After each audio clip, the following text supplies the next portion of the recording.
자, 이제 정태근 팀장하고 다시 이어가게 되겠습니다.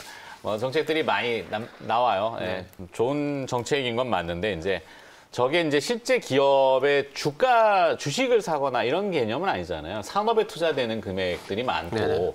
그것이 꼭 비단 국내 기업들만 다 쓰겠다 이렇게는 또 아닐 거고 해외 업체하고 경쟁도 할 수 있는 거고 해외 업체 같은 경우는 또 가격 경쟁력을 가지고 있는 뭐 풍력이 됐건 태양광이 됐건 수소나 전기차가 됐건 업체들이 분명히 또 있을 것 같은데 안 그런가요?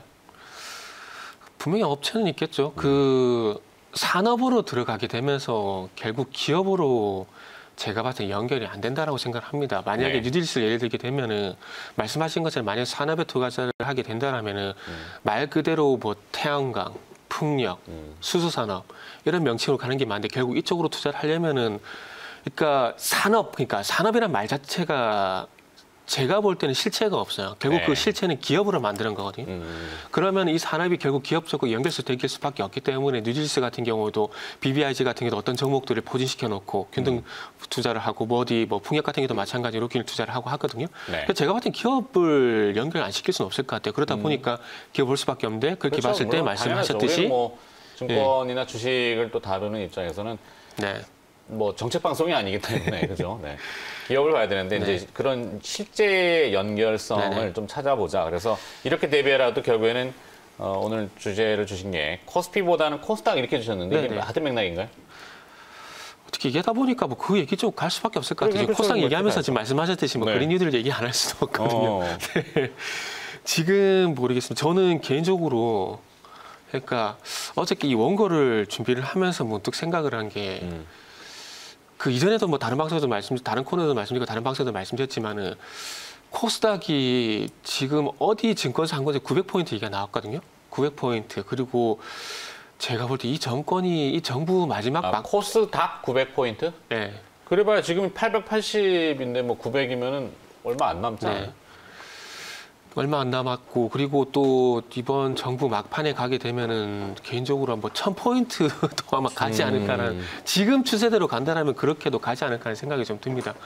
그러니까 지금 어찌 보면은 지금 코스피보다 코스닥일 수밖에 없다는 부분이 좀 시간을 돌이켜서 되짚어 보니까 처음 들어왔을 때 탈원전을 하게 되면서 뭐 신재생에너지 그때 스타트를 했었고 그러면서 수소차가 먼저 스타트를 끊었고 그러면서 그 바톤이 잠시 전기차 쪽으로 갔었다가 다시 수소차로 넘어오게 되면서 다시 온 게 또 풍력이라든지 수소 연료 전지 이쪽으로 좀 가고 있거든요. 그러니까 이 말씀 왜 드리냐면 결국 그러니까 어떤 정부가 들어오에 따라서 어떤 테마가 형성이 되고 어떤 종목들이 가냐 이런 부분들이 있는데 이번 정부 같은 경우는 뭐 너무나 지금까지 흘렀던 그 스토리를 좀 보게 된다라면 너무나 당연하지만은 코스피보다는 코스닥이 될 수밖에 없을 것 같고 코스닥 같은 경우도 그래서 서두에 좀 엉뚱한 얘기가 될 수도 있겠지만은 1000포인트 이 정부 막판에 갔을 때는 코스닥이 1000포인트에 갈 가능성이 상당히 높다라고 좀 생각이 들더라고요. 그래서 그렇게 본다라면은 제가 볼 때는 코스피 같은 경우는 지금 흐름도 그렇지만 2350포인트 전후 흐름이 계속 지속이 될 것 같아요. 지난주에도 말씀드렸지만 6월 15일 날 베이징이라든지 미국에서 코로나가 발생되기 전에 한번 크게 출렁했다가 2100포인트 전에서 횡보가 지속이 되다가 다시 반등이 나왔거든요.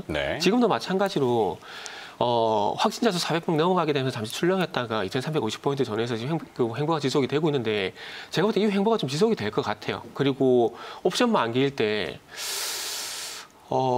단기적으로 한번 떨구는 이런 표현 써질지 모르겠지만 작업이 나오게 된다라면 모르겠지만 그게 아니라면 외국인들이 굳이 하락 포지션을 잡아가지고 수익이 날까라는 생각을 한번 해볼 것 같아요. 지금 분위기 전반적으로 봤을 때 뭐 적어도 빠지지 않는 코스피만 보게 된다면 빠지지 않는 증시이기 때문에 굳이 하락 포지션을 잡아가게 돼서 큰 출렁임을 이유 없이 가져갈까라는 생각이 듭니다. 왜냐하면은 예전에 뭐 도이치 사태로 해가지고 그 도이치 사태 도이치 맞죠?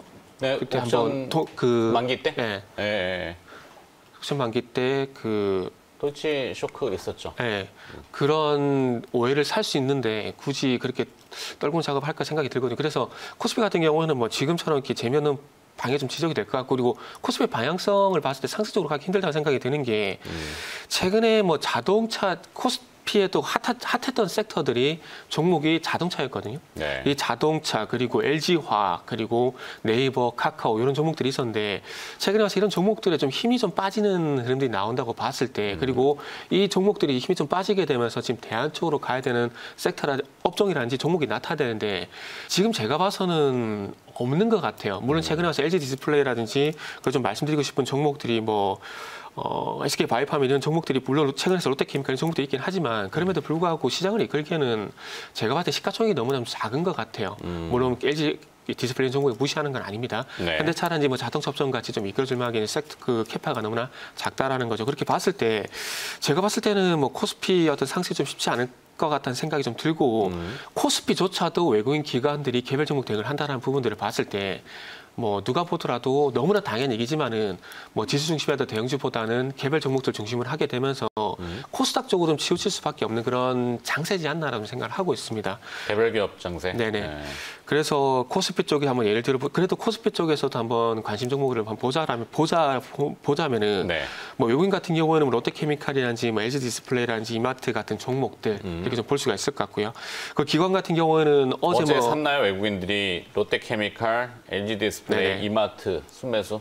최근 2, 3일 동안 계속 매수가 계속 들어오고 연속 있습니다. 순매수. 들어오고 있고 기관 투자자들은요? 같은 경우는 뭐 제 개인적인 관점이 여러 가지 종목들 매수를 하겠지만 제 개인적인 관점에서는 차트적인 부분을 고려해봤을 때 뭐 두산이라든지 SK 바이오팜이라든지 한국카본이라든지 그리고 효성이라든지 뭐 이런 종목들 기관 매수가 들어오는 상황이거든요.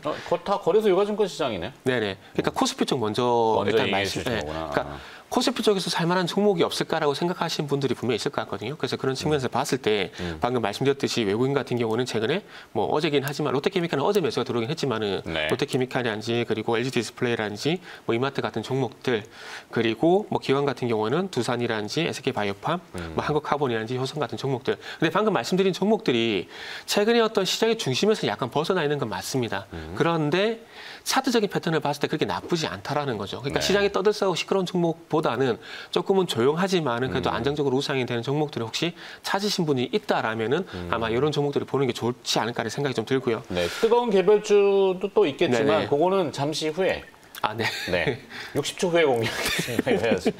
네, 60초 동안, 60초는 아니고요. 신미영 아나운서가 또 이제 기업 리스트를 지금 정리해주고 있고 오늘 또 그 관심 상위로 올라오는 기업들이 있으니까 이거 정리 먼저 듣고 가겠습니다.